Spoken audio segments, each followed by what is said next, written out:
Hello, it's Thursday, September 3rd. Welcome to math. I hope you are enjoying your day so far. Today you're going to be able to work at your own pace, change it up a little bit. What you'll need to do is listed here on the slide. You'll need to watch these slides, complete page 13. We're actually going to do number 1 and 4 on these slides. Check your answers. And then go and complete the assignment check in Otis for last night's homework. Worksheet number 5, page 12. When I get back, well, I say when you get back to school, when we meet again on Friday, you will need to do the assignment check for what you are doing today. Well, let's review what we did yesterday. Yesterday we talked about dilations, which is either the shrinking or stretching, the enlarging or reducing of a shape. And we did this on the coordinate plane. And we learned yesterday also that the scale factor, the amount by which it's growing or shrinking, is denoted by K. And if K is greater than 1, it's going to grow. And if it's less than 1, it's going to shrink. Here in this example, K is 2. So it's going to grow. It's going to get twice as big. And yesterday we also learned that all you have to do when you're dilating is multiply the pre-image, coordinates by 2 to get your image coordinates. This results in your image over here on the screen, which is 2 times as large as the pre-image. It's also 2 times further away from the origin. We didn't get too much time to talk about this yesterday, so we're going to learn a little bit about it today. This dilation is about the origin. It's 2 times bigger than the pre-image, and it's 2 times further away from the origin. So what does it really mean when I bring up this dilation about the origin? You might have noticed as it was at the top of your homework assignment from yesterday. Well, it's like shining a flashlight from behind the origin. And the shadow being cast is 2 times bigger than the original shape and 2 times further away from the flashlight. So my question for you today is, what would happen if we moved the flashlight? What if the dilation is not about the origin? What if we move the flashlight to point A, right behind point A? So instead of being about the origin, it's about point A. The origin is no longer the center of dilation. Point A is. But the scale factor is still going to be 2. The image is still going to be 2 times bigger than the pre-image. The only difference is that the points are now 2 times further away from A, not the origin. So as you might expect, your homework or your work today is going to be dilating something about a point other than the origin. In fact, this is number 1 from your homework tonight.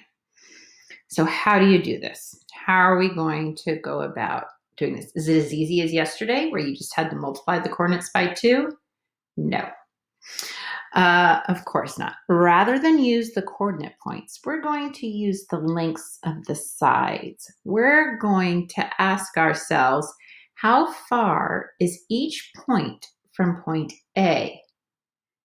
So we'll have to find the length of AB, the line between A and B. Then that is the distance that's going to need to grow by the scale factor. And in this case, that's 2. Well, I've done that work for you. I've counted AB is 5 and AC is 4. Now that we know those lengths, we're going to multiply those lengths by 2. And therefore, points B and C will get 2 times further away from point A. Their lengths will become 2 times longer. Step 3, starting at point A, draw your new sides the appropriate length. Your triangle will now look like this. B prime should be 2 times further away from A, and C should be 2 times further away from A. Or excuse me, C prime should be 2 times further away. So let's see. What we need to do is simply count. The distance from A to C was 4 in the pre-image. It is now 8 in the image. All right, it checks. Similarly, the distance from A to B was 5 in the pre-image. Now it's 10. We did a good job. I haven't mentioned coordinates very much at all today. So if we do ask you on a test or a quiz or on your homework to list the coordinates, how do you do that? It's simply looking at the graph and finding the points. There is a mathematical way to find it, but it involves distance formulas and a lot of calculations. So trust me when I say it's easiest to just look at your graph and count.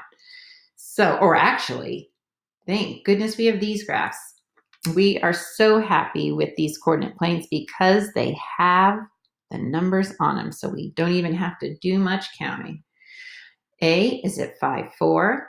I can just look and see that B is at 5, 14, and C is at 13, 4. Now, it says about point A. What do you notice? One of my favorite phrases. What do you notice about point A when you are dilating about point A? The coordinates don't change. So when you are dilating an image about a point within that image, that point's not going to change. It stays the same. And if you think about it, it makes sense, right? A can't get 2 times further away from itself. Okay, of course you knew this was coming. Fractions. K less than 1, a shrink.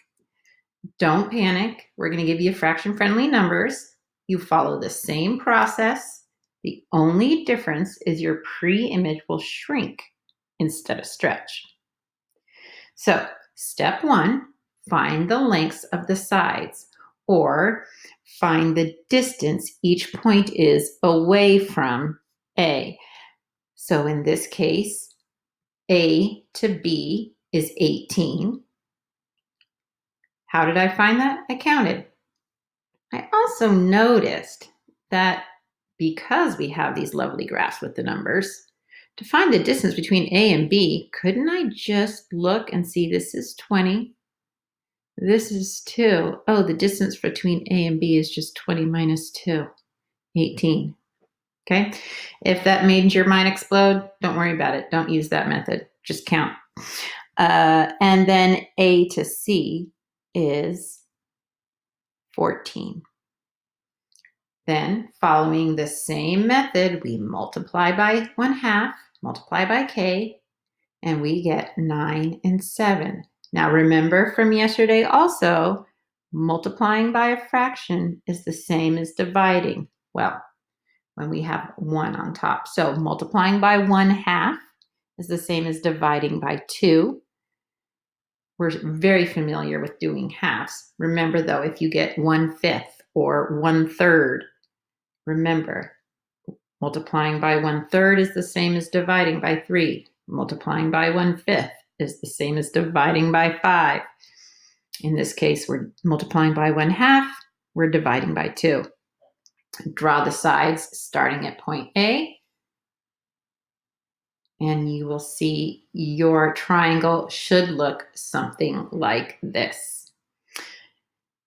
Now, I forgot to put the labels on. That's all right. You'll be able to do it. for the rest of the day today. And that's all I have for you today. If you need to, you can go back and rewatch the slides. You can look at them to follow the steps. All you need to do for the rest of the day now is finish up worksheet number 6. This, as you can see, is number 4. We did number 1 already. So, or was that number 2? Oh, you can look at it. Complete that, and then fill out your assignment check from last night. And then I will look forward to seeing you via Zoom tomorrow. Feel free to email me with any questions. We will be working all day today, so I'll be answering emails, and enjoy the rest of your day.